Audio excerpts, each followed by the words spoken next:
Hi, I'm Craig with ApplianceVideo.com. Today, we'll be taking a look at the electronic control on this LG front-load washing machine.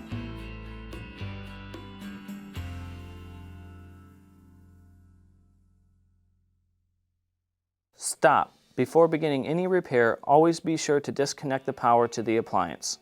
It is also recommended to test the outlet for the proper voltage. Remember to also turn off the water.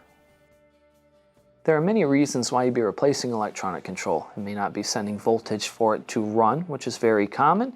It may not activate one of the valves or may not have power at all. Now, click on the link below to view this repair video. ApplianceVideo.com guides you step by step, giving you the confidence to avoid recalls and callbacks, also saving time on repairs.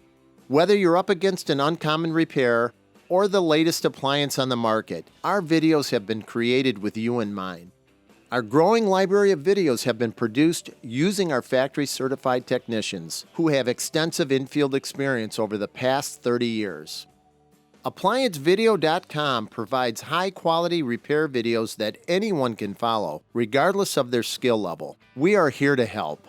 Click on the link below to view this repair video and let us help you do it right the first time.